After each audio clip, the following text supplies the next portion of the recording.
Présentation de la nouvelle société de mon PEA.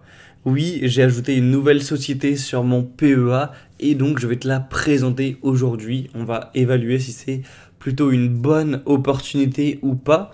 Et cette société, comme tu pourras le voir sur l'image, il s'agit de la société française Vicat, une société qui travaille dans les matériaux de construction, notamment le ciment, le béton, les granulats et quelques autres choses.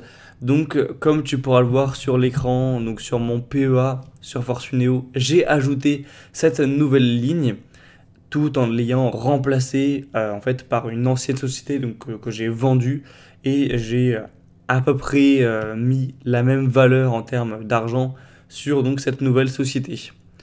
Donc j'ai investi 4000 €, ce qui représente 120 actions. Donc c'est une petite entrée, mais forcément je préfère toujours rentrer en plusieurs fois sur une nouvelle société, de ne pas mettre 10 000, 15 000, 20 000 € d'un coup, mais plutôt commencer avec une petite ligne à 3 000, 4 000, 5 000 €. Et si au fil des mois je vois que la société se comporte bien, qu'il y a des bons résultats, qu'elle est encore intéressante en termes de valorisation, eh bien je vais renforcer, elle va passer à 8 000, puis ensuite peut-être à 12 000, et puis voilà, et puis au fil de 1 ou 2 ans, ça peut même devenir la plus grosse société du portefeuille.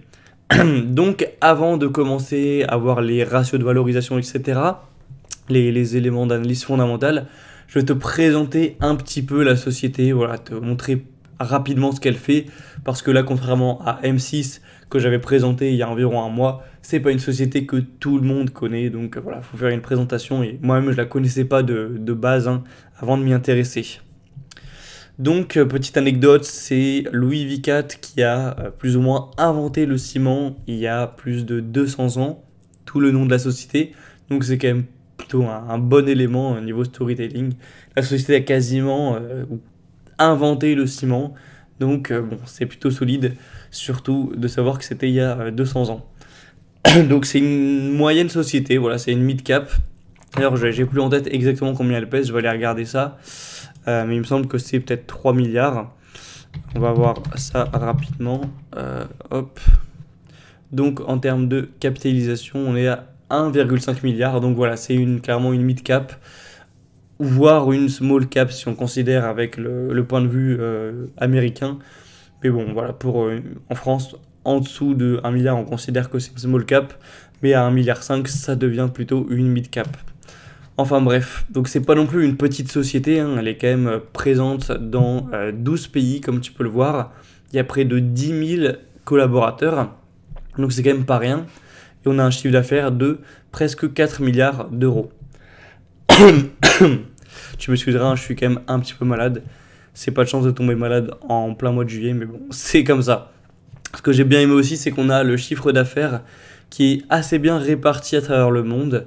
On a forcément un bon tiers du chiffre d'affaires qui est fait en France, mais aussi une bonne partie qui est fait en Europe, hors France, en Asie également, beaucoup aux États-Unis, en Amérique de manière générale, avec près de 1 milliard aussi, même en Afrique, notamment Afrique de l'Ouest, et aussi dans le bassin méditerranéen, Turquie, Égypte, etc. Donc voilà, c'est assez bien diversifié déjà géographiquement en termes de répartition du chiffre d'affaires. Donc leurs différents services principaux, on peut le voir ici, c'est le ciment, le béton, les granulats et aussi d'autres produits et services, mais qui représentent une part plus minime du chiffre d'affaires, donc on va pas trop s'y intéresser. Mais forcément, ils vont participer à la vente de béton, de ciment sur des très gros projets. Ils en ont présenté quelques-uns que je vais essayer de mettre ici. Donc voilà, par exemple, le village des athlètes, forcément, ça c'était un très gros projet. Qu'est-ce qu'on pouvait présenter d'autre ? J'avais vu qu'ils avaient fait un énorme pont en Inde, il me semble. Je vais retrouver ça rapidement. Hop. Voilà, c'est ça, c'est le plus long pont maritime jamais construit. Donc ils ont fourni 48 000 tonnes de ciment pour ce pont. Donc c'est difficile de se représenter vraiment ce que c'est 48 000 tonnes, mais bon, c'est clairement des gros projets. Et à travers le monde, il y en a pas mal, que ce soit des ponts, des gros bâtiments, dès qu'on a besoin au final de ciment, de béton, ils peuvent prendre des parts de marché. Là, un port à Dakar, etc. Donc voilà, je pense que tu comprends assez globalement ce que fait la société. Elle vend du ciment, elle produit du ciment, elle commercialise également du béton. Donc voilà, c'est quand même relativement simple à comprendre. Donc voilà pour la présentation de la société très rapidement. Le but c'est pas de rentrer en détail. Moi je suis allé voir un peu plus en profondeur évidemment car j'ai carrément investi mon argent. Mais bon, toi pour que, juste que tu saisisses ce que fait la société, on va pas se prendre plus la tête que ça et on va commencer à aller voir les points de critères d'analyse fondamentale. Alors déjà au niveau croissance c'est plutôt pas mal. Car on voit que depuis 2020, on est passé à 160 millions de bénéfices, à 200 millions. Ensuite, une petite baisse en 2022 où on revient à 160 millions environ. Et en 2023, une bonne croissance, on est passé à 260 millions. Et à voir ce que ça fera en 2024, mais il y a moyen que la croissance continue. Donc voilà, c'est pas une société en déclin. Donc ça déjà, c'est un bon point. Voilà, on a le chiffre d'affaires qui augmente au fil des, en tout cas, 4 dernières années. Maintenant, on va aller voir les ratios d'analyse fondamentale. Déjà, on va voir les ratios de valorisation qui sont assez impressionnants. Déjà, on a un prix sur un cours sur bénéfice, donc PER, de 5. Voilà, 5, alors que pourtant, on a relativement une légère croissance. Donc, je trouve que c'est vraiment très peu élevé. Ensuite, on a voilà, un prix sur chiffre d'affaires de 0,38, donc ça, c'est très bien aussi. Ensuite, on a un prix sur cash flow qui est de 2,45. Donc, ça veut dire que, en tout cas à l'heure où le calcul a été fait, on avait le cash flow qui représentait grossièrement quasiment un tiers du prix de la société. Donc, si la société, on a vu peser 1,5 milliard, on avait un flux de trésorerie qui était à plus de 500 millions pour qu'au final, la société ne vale que 3 fois ce flux de trésorerie. Donc c'est quand même assez impressionnant.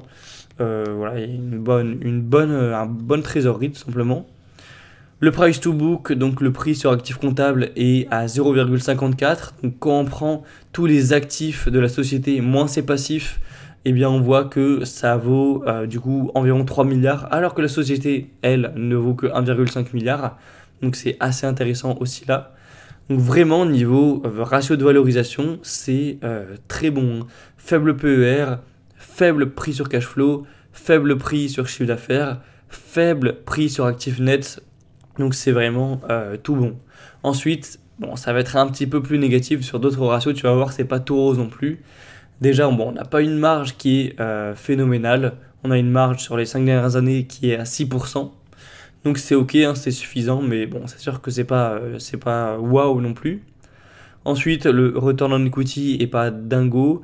On est à moins de 10%. Sur les 5 dernières années, 7,5%. Donc c'est pas une société qui est forcément hyper rentable, à la fois pour le return on equity, mais à la fois pour le aussi return on investment. On est sur 5-6%. Donc ça c'est vrai que c'est pas non plus terrible. On pourrait rechercher mieux, ça c'est sûr. Ensuite, pour tout ce qui est ratio de liquidité, bon, ça pourrait être un peu plus, mais bon, ça reste pas dangereux. Pour les dettes, par rapport aux capitaux propres, on est à 70%, donc ça reste ok, même si on pourrait avoir une société qui est moins endettée également. Et sinon, on aura un dividende très intéressant de 5% et quelques. Sachant que sur le PEA, c'est net, tant qu'on ne retire pas, etc. Ça me fera 5% net si le dividende reste à ce niveau-là. Donc, quoi qu'il arrive, c'est un bon dividende. Voilà pour les ratios. Je vais te montrer d'ailleurs l'analyse aussi de Morningstar, qui évalue la société à valoir une juste valeur d'environ 43 euros. Donc voilà, entre 40 et éventuellement 45 euros, alors qu'elle cote actuellement à 33. Donc ça fait quand même un bon gain de quelque chose comme 20%, j'imagine. Je vais faire le calcul en très rapidement. Mais je pense que voilà, on fait 33 fois 1,2. Ouais, même un peu plus. Donc on pourrait dire voilà, 20% de gain potentiel de revalorisation, voire même peut-être 25%. Donc c'est quand même pas trop mal à ce niveau-là, au niveau de la valorisation. Donc moi je vais te parler plus spécifiquement de ma vision. Donc ma vision c'est de me dire que cette société elle vaut 33 $ actuellement, comme on peut le voir ici. Selon moi, je suis pas très loin de l'analyse de Morningstar, hein. De toute façon, ils font ça toute la journée. Et leurs estimations, elles sont rarement fausses. Donc moi aussi, je pense qu'elle est sous-valorisée, qu'elle devrait plutôt valoir au moins une quarantaine d'euros par action. Donc j'attends dans les 1 an, les 2 ans qui arrivent, voilà, le temps que ça se fasse, une revalorisation qui pourrait être d'environ 20%. Plus, j'aurai aussi le dividende qui devrait tomber sur l'année, les années qui arrivent, hein, de 5% par an. Donc voilà, si j'en sais rien, allez, on va prendre un scénario pas trop optimiste non plus. Si ça met 3 ans à se revaloriser et qu'on a zéro croissance, imaginons qu'on prend vraiment un scénario pessimiste, on a zéro croissance, la société stagne à un chiffre d'affaires qui reste stable, un bénéfice qui reste stable, mais juste elle me verse mes 5% par an, plus elle se revalorise de 25%, eh bien je vais reprendre la calculette, ça ferait 25% de revalorisation, plus 3 fois 5%, donc plus 15%, ce qui ferait 40% en 3 ans. Donc forcément on divise par 3 pour voir la rentabilité annuelle. Donc si ce scénario, qui est selon moi pas trop optimiste, se produit, ça veut dire que dans 3 ans, voilà, si ça revient à une bonne valorisation, je revends, je prends mes bénéfices, j'aurai eu une rentabilité de 13% par an. Pour moi, ça me convient. Sachant que c'est un scénario pessimiste, si on a une croissance de la société, elle peut prendre beaucoup plus, hein, prendre 15%, prendre même 17% par an sur les 3 ans qui arrivent, donc on verra. Mais selon moi, c'est le scénario que j'imagine, en restant à peu près conservateur, et je pense que c'est possible. Donc voilà, c'est pas la société qui est non plus que je pense qui est la plus sous-valorisée, qui va faire un x2, etc., hein. C'est pour ça que j'ai mis que 4000 euros. Peut-être je mettrai un peu plus si elle baisse ou quoi. Mais c'est pas la société première de mon portefeuille qui, je pense, va tout exploser. Mais selon moi, elle peut tout à fait battre le CAC Mid Small. C'est pour ça que j'ai investi dessus. Si elle fait sur les 3 ans qui arrivent un petit 13% par an, comme on l'a calculé rapidement, ça me conviendrait totalement. Donc voilà, j'ai mis une ligne à 4000 euros. Potentiellement, je mettrai un peu plus si je vends ailleurs parce qu'il faudrait que j'ai du cash, hein. Comme je te l'avais dit dans la dernière vidéo, j'ai cramé tout mon cash la semaine dernière. Donc voilà, on verra ce que ça donne. Mais c'était tout pour cette petite analyse de la société. On verra donc. Je te ferai peut-être une vidéo bilan dans 1 an, dans 2 ans. Bon, voilà, on verra pour voir ce que c'est devenu. Donc c'était tout pour cette petite, rapide analyse de société, de nouvelle société de mon portefeuille. Moi, j'aurais pas besoin d'en parler dans le prochain bilan de mon portefeuille. Voilà, ça me fera gagner du temps à ce niveau-là. Si tu es intéressé, tu pourras aller toi aussi rechercher plus de détails, de profondeur sur cette société qui est française. Et avant de te laisser, je t'indique que tu peux recevoir ma formation gratuite qui te permet de construire un portefeuille qui a pour but de battre le marché, un portefeuille performant en cliquant sur le premier lien dans la description de la vidéo. Donc si ça t'intéresse de faire du stock picking, de construire toi-même un portefeuille pour battre le marché et gagner de l'argent en bourse, eh bien clique sur le premier lien en description et rentre ton email pour recevoir ça tout de suite. Allez, à très vite.